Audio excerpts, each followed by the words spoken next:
So, what happened to the boycott? What happened to players quitting? What happened, man? I told you, man. I told you these boycotts don't work because a lot of players online are a bunch of fake ass ninjas that just sit there trying to virtue signal and trying to act and get some upvotes online in forums and discussions about the boycott. How the fuck are you gonna tell me they're in the green when this boycott just occurred is beyond me, man. Man, look at the light shining on me, man. Look at me shining. Don't hate on me, ninja, 'cause I'm shining. Gacha revenue is something I typically refrain from covering, but today I just have to because I feel like this is that important time for NTE where we get to see how well it's going to be doing, how well this is received within the market. Now, obviously, Gacha revenue is just a prediction. It is not necessarily very accurate numbers. The only way for us to know these numbers is what the company itself says they're making. For example, NTE Day 1 has been officially confirmed to have made $14 million right off the gate. More popular, I think, in Japan and Korea, if I'm not mistaken. And obviously, Gacha revenue is something I personally was looking forward to because it gets to tell us at least how well it is received from mobile players. We still have different avenues for PC and console, of course, where it generates revenue for them as well. We also have a Steam release coming soon, so these numbers may go up even further because some players like to just stay within Steam. And also we get to also look at the classic gacha PvP, but of course these numbers don't necessarily matter. What ultimately matter is how these games feel for you as a person at an individual level. There's always general consensus surrounding these games, but all in all, you shouldn't allow them to really get in the way of you enjoying these games. If you do enjoy them, you do have to be wary, of course, of dev practices is what I feel like a lot of players should push for. But besides dev practices, if you like the gameplay loop, if you like the actual game that you are enjoying it, you are having fun, which is what we're all here for, then none of this stuff should matter to you.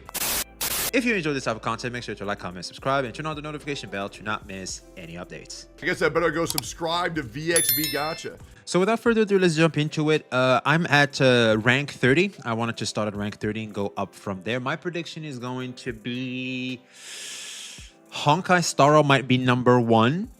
Wuthering Wave should be around the top 5. And I would argue maybe even NTE should be in the top 5 because it's a new release, and new releases tend to make a lot of money. Besides that, I don't know what else. Genshin is probably somewhere there because it's freaking Genshin in the top 5 too. But let's see, man. I'm really curious about how well the gacha games are doing, especially NTE is doing in its first month. Okay, so we have Hatsune Miku here, still doing okay. 5 mil, it's not so bad. We got Dokkan Battle here. I recognize some. If I recognize some, I'll comment on. It's doing pretty solid. It's really sustaining its thing. It's okay. 7 Deadly Sins is surprising here. It's actually made more money than on release date. A lot of players doomed this game and said that this game, the general consensus around it is that it's a bit of a buggy mess right now, but it seems to be doing okay. Maybe the devs salvaged the game. That's pretty interesting to look at.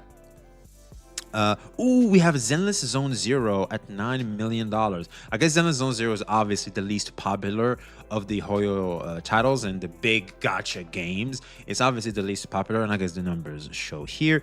I like Arikado Zodan. He said, and I quote, "I love Zenless Zone Zero because I know for a fact Hoyo will pull its resources on it. It's making it basically ZZZ players are pimping SSR and Genshin players to keep funneling money for Hoyoverse, money that they have to keep spending on Zenless Zone Zero to make sure they sustain the product and try to make something out of their investment and maximize profit in Zenless Zone Zero's avenue as well."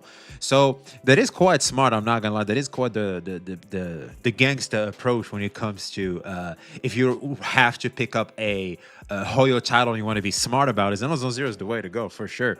But of course, that's just weird. All right, let's call a spade a spade. You just, the heart wants what the heart wants. If you enjoy something, you just enjoy it. Okay, Uma Musume, 11 mil, still doing its thing. I'm surprised it's this low, to be honest with you. I hear that game is very, very popular. Dragon Ball Legends will have another Dragon Ball. Fate Grand Order, wasn't this supposed to be shut down? I heard something about it going EOS or something. I guess the rumors were wrong. This could be due to the recent surge in popularity due to Fate being associated with SSR. A lot of players may have looked at Fate Grand Order maybe, but then again, I think Fate has a strong presence in its community. They freaking love Fate. It's very predatory. I hear that's the predatory of predatory and gacha. 50-50 looks like bliss when you compare it to the Gacha Fake Grand Order. There's no guarantees at all. Imagine that. Oh, here we okay. What the hell, bird is crazy. So they made $22 million since I guess the first 6 mil. So they went from 6 mil all the way up to making 22 mil for this month of May. So with the 14 mil they said on day one, which I'm pretty sure should be in a global, so that's why you won't see 14 mil here, because like I said at the start, this is just mobile only and basically just a prediction, not necessarily the exact number. Yeah, I think they just made their money back.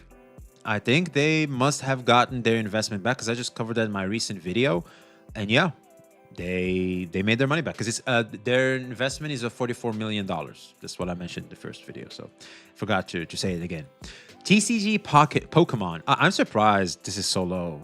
Like 24 million is a lot of money, obviously, but Pokemon is the biggest IP known to mankind, so I'm surprised it's only did like, you know, this. It should be doing way more, but I guess the normies, the parents are not necessarily giving Pokemon TCG for their kids to play and spend on it. They just probably give them the free-to-play model, so it makes sense. Because Pokemon is very popular because you can just buy the game and give it to your kid, and it's a safe children's game they can just shut up and have fun with. It's safe, but you don't want to keep spending money on Pokemon. Rarely they do, of course, like the Pokemon cards, they really do that. But I think that's what Pokemon TCG Pocket is trying to capitalize on. It's trying to capitalize on the children that play the card game, whose parents like to spend a lot of money for their children's card collection. Shouts out to the parents that play the games with their children. Huge shout out to you guys. Naruto Mobile. Wow, it's doing its thing, man. I guess we gotta check it out or something. Nikkei, where the hell bird is crazy. I'm really well. I'm not too interested because I know what I might expect in Nikkei, because there's a lot of, you know, this sounds gay as hell to say out loud, but that's just too gooner.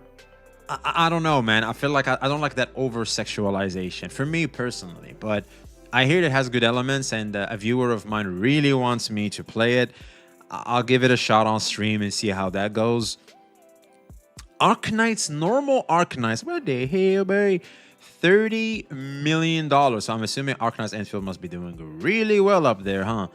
That's a lot of money. Because if normal wuthering waves for $31.5 million, going up close to $32 million. Hell yeah, you finally love to see Wua cracking, smashing numbers. Hayuki, very popular. Denya, very popular. It finally clicked. They finally had their peak month. I think this is peak wuthering waves in recent memory, hands down. Let's see how much the collab makes. The next month is going to be very interesting. Honkai started as number 3. Interesting. I thought it would make a lot more. Yeah, there it is. It was 58 million. I guess it was last month. It must have been number 1. 37 million this month. Still very, very strong. I mean, goddamn, Honkai Star is incredibly popular. I'm assuming number 2 or number 1. Number 2 is going to be Arknights Enfield. Number 1 is going to be Genshin Impact. Number 2 is Genshin Impact. What the fuck? $41 million. So, what happened to the boycott? What happened to players quitting? What happened, man? What happened? What the fuck?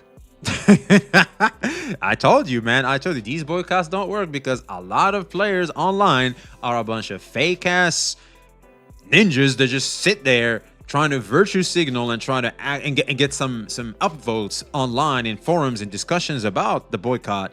But they're not willing to follow up on that because you just love the syrup. You're going to keep coming back because you smell the syrup. You have nothing else. You're addicted. You're hooked. And you're going to keep spending on Genshin. How the fuck are you going to tell me they're in the green when this boycott just occurred is beyond me, man. But this is the problem with Genshin. This is why Genshin, unfortunately, is too big where it can get away with this stuff because, unfortunately, a lot of players are just addicted to the Genshin Impact IP. It is really sad to see. What the fuck? This game. Seriously, this game, man. Love and Deepspace shows one thing. Sex sells. And women and I guess gay guys to a lesser extent, but women really prove they are once again the ultimate consumer. If you can capitalize and target women successfully as consumers, you can make buku bucks, bro. Love and Deepspace is just a gooner game, period. Like, is there anything else about Love and Deepspace? That's typically what I see about it. It's like, man, yeah.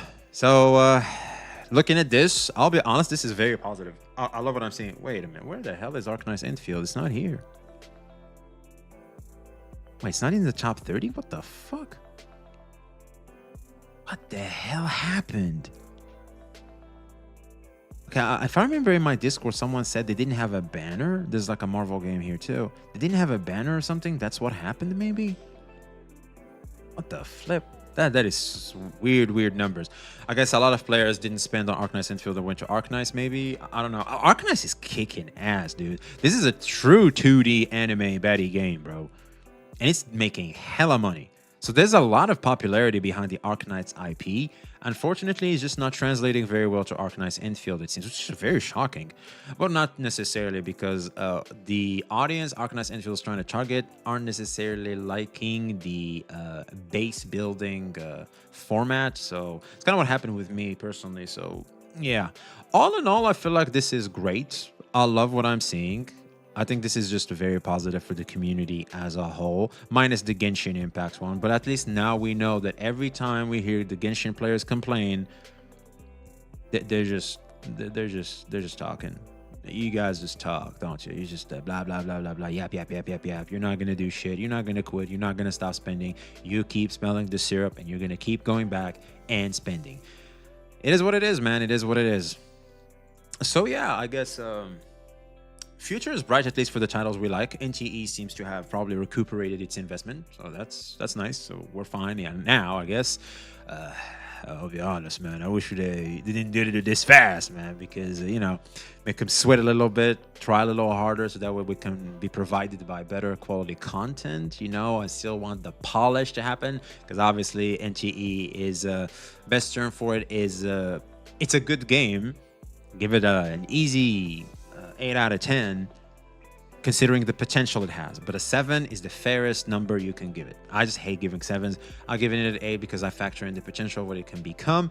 But if it fails to deliver on that potential, it'll drop down to a 6. I'll be honest with you. So yeah, all in all, I think besides that, Wuwa also kicking ass, making a buku box, and it's high time we see Wuwa making that much money, man. I mean, for crying out loud, I don't think I've ever seen Wuwa make that much money.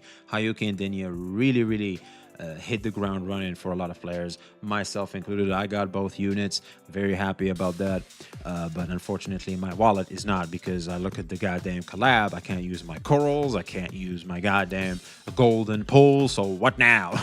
That's gonna be tricky, but we'll figure it out like we always do, because as gacha players, especially free-to-play or free-to-play plus players, we always have to figure it out like in true brokey fashion. So yeah, let us know your thoughts in the comments below. Like, subscribe if you haven't already. Be safe.